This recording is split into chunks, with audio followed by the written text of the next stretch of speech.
You saw correctly, Shanks and Sanji. Yeah. Now, I promise you, this is not a troll, nor is it some weird yaoi play. No, even though it's 2023, that is not how we be rolling today for this video.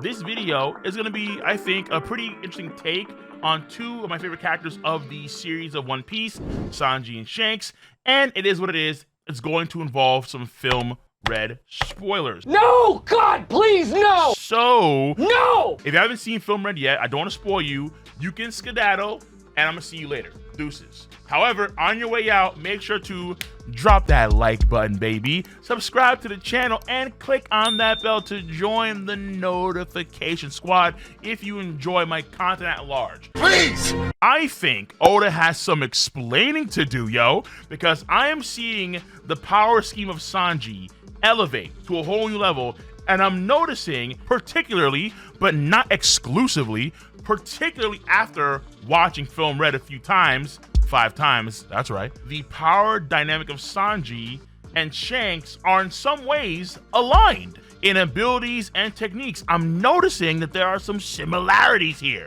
Particularly, there are 2 things that I'm seeing. So we're gonna start off by tackling one of the most important volumes to exist in One Piece, Volume 4 Billion. Now, if you don't know, Volume 4 Billion is one of the special volumes that were given out for the first few million attendees of One Piece Film Red. And in this volume, they reveal this first major thing here. Shanks is known as the murderer of observation haki and can prevent people from seeing the future. So this right here is a crazy proposition. He can prevent people from seeing the future. How? I did some more digging, and what I found, like an archaeologist, is that apparently it pertains to Shanks' own presence, where Shanks can alter, erase his own presence to the point where it's impossible to ascertain, so no one can see his future at all. It's like, let's say, a souped up version of the Hunter x Hunter Zetsu. So this is likely how Shanks could enter the well-fortified Holy Land without being caught in chapter 907, where there were absolutely 100% observation haki users about. Like, for example, Fujitora. We know the man is not a scrub when it comes to using said skill, considering how on Dressrosa he could sense damn near the entire country, but he couldn't sense someone as powerful as Shanks entering the Holy Land. The man was literally in his backyard, and at Fuji's place they have ADT home security. Nah, they didn't catch nothing. Woo! They didn't catch nothing because Shanks was able to literally chill in his own backyard for several hours and only revealed himself to the Gorosei in their chambers. That sounds... The fact of the matter is that this is a clear sign of the strong Sly Cooper and Thieves energy of red hair Shanks. His stealth stat is very high, and I do not use the word stealth lightly. After all, chapter 988 does exist, where my boy Sanji, wearing the stealth black great suit, was able to save Momonosuke from under the guise of two Yonko commanders. Queen the Plague and King the Wildfire both have confirmed observation haki, and yet Sanji could save Momonosuke nonetheless. Sanji currently does lack the raid suit, but I do like giving credit where credit is due, and I did see a Sanji Power Twitter thread by a cat called Heavenly King a few months back, and I did save this thread on one of my thousands of Google Chrome tabs that I have across like 6 different Google Chromes. He's nothing but pure evil. But the reason I did say this thread is because it does have some intriguing takes about Sanji's power scheme. Now, I have theorized personally that Sanji in chapter 1031 might actually retain some degree of invisibility, since before he attacks Queen with the Hell's Memories at the end of that chapter, there's that shh sound effect. And when it comes to abilities or techniques being used, that sound effect is typically associated with invisibility. City of the Rain, Sanji raid suit, even Queen the Plague later on, where it's that shh sound effect. And we know that his other Germa siblings can utilize their abilities to some extent, even without their raid suits. Like for example, Niji, he fought against Sanji way back when and could use lightning without using the raid suit. So in theory, the same thing would apply here. However, recently Oda did an SBS for volume 103, and in this SBS, Oda states that Sanji disappearing is all about speed. Which obviously is boo-hoo, very sad, because my theory about Sanji maintaining some degree of stealth, like invisibility, is out the window, at least for the time being. Because he could be referring to 1034, not 1031, allegedly. However, let's say it's all cases where with the shh sound effect, Sanji is doing so with just simply speed. This piggybacks very strongly about what Heavenly King said in his Twitter thread. When that thread, they say, and I quote, "He," meaning Sanji, "can erase his presence with pure speed," end quote. I'm doing hand seals for a reason here. Sanji went through his crazy metamorphosis in 1029, and Queen did mention how Judge did give his kids great physical strength. And Sanji in 1034 does mention faster acceleration. And of course, Queen was shocked to see Sanji just vanish in that same chapter. Shh. Nothing to be heard or seen. And I figured it was in the same vein as what Sanji did in chapter 886, where he speed blitzed Oven so fast that no one could see what he did. But now it appears to be a tremendous leg higher. Nothing to be seen, heard, or potentially even sensed, even with observation haki. Speed so devastatingly quick that you literally erase your presence. That because I need to rate it. I need to rate it in a little bit. Like, yo, hold on now. Because listen, yo, we have seen some nasty speed feats in One Piece. We've seen Luffy outrun an explosion when he was the center of said explosion in chapter 671. Later on Whole Cake Island, that same Gear 2, actually likely a faster Gear 2, was getting tagged easily by the one and only Charlotte Katakuri, all being showcased in chapter 878.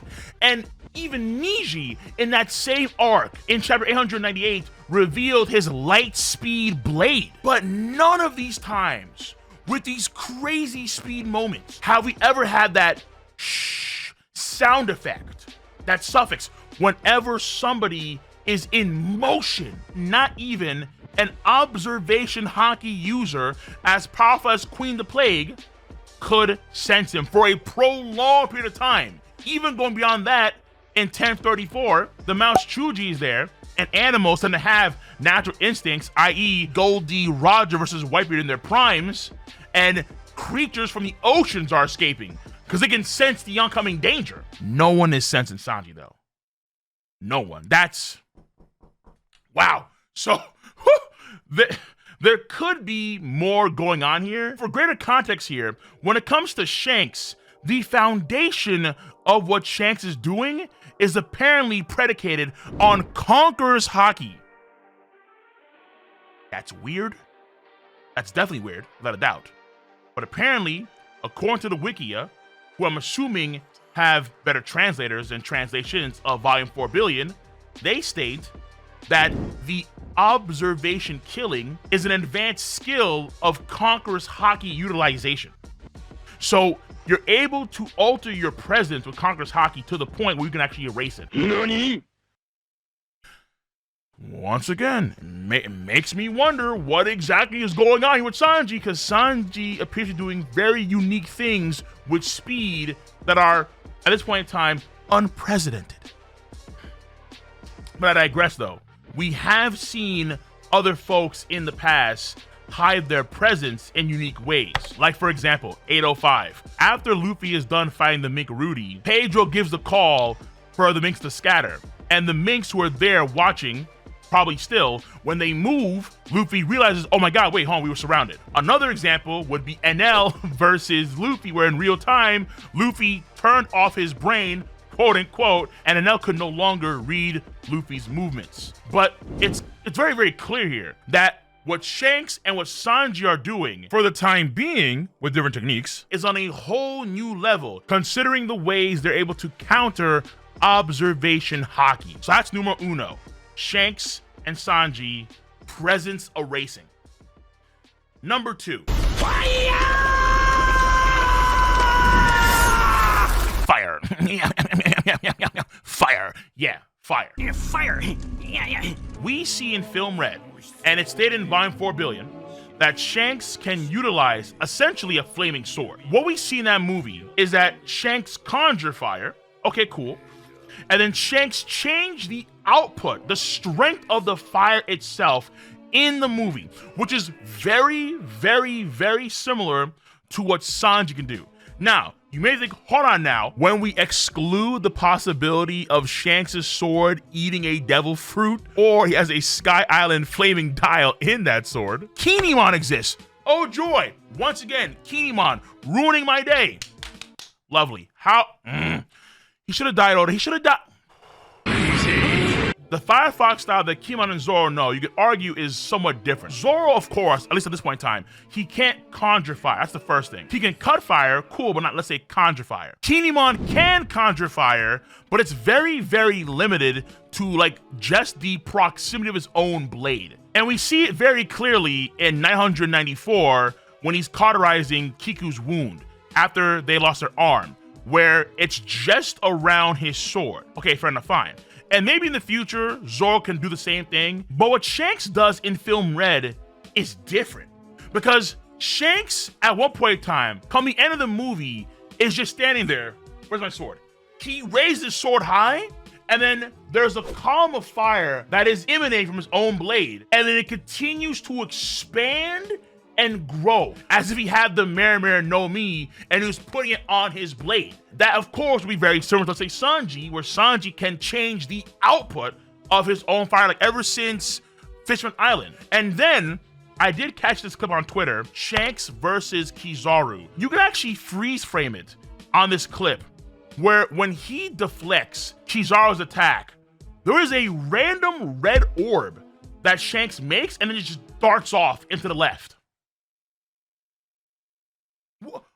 What was that? It even has the same color consistency of when Shanks applies some sort of similar aura, like this sort of flaming white crimson aura to his sword when he's much younger in the LG Island flashback. You actually kind of see this for like a few seconds, like a split second, in the trailer number 3, which is definitely something Kinemon has never done, but Sanji has done to an extent. Like, for example, in his Spectrum attack that we see in 635, where he makes like these weird kick-like fireballs and they can like attack from rage. We actually see a much clearer version of this in episode 1000 of One Piece. This could be the well-theorized elemental hockey that I theorized like literally over a decade ago. But there's also a chance here, actually a pretty good chance, that it could be relatively unique. And when it comes to Sanji, in 1034, when he does Ifrit Jambe, he kind of denotes to hockey being different than Ifrit fire itself, where the fire is so hot and so devastating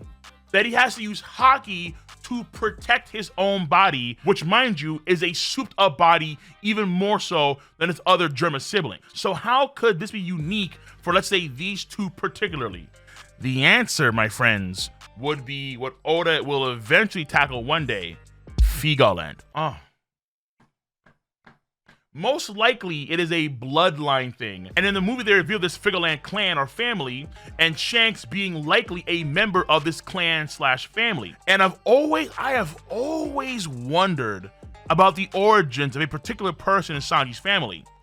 His mother, Sora. As far as I could gather in that Sanji flashback, the second one, during Holy Island, herself and Judge really needed some marriage counseling because they did not love each other. And on top of that, why does she have the same name as the individual who was the arch nemesis of Germa 6 in the comics, Sora, Warrior of the Sea. There is a 300-year legacy in the North Blue that pertains to Germa in some way, where they suffered a embarrassing situation, defeat of some kind, and even though they had control of all the North Blue, they lost that control, wind up losing all their land, so they had to rely on snail boats to be their, quote, country, so they have no true lands of their own and serve the world government like every other nation. That's why they try to join Big Mom to like regain the North Blue. There is rich history when it comes to Germa, and that history could potentially involve Figa land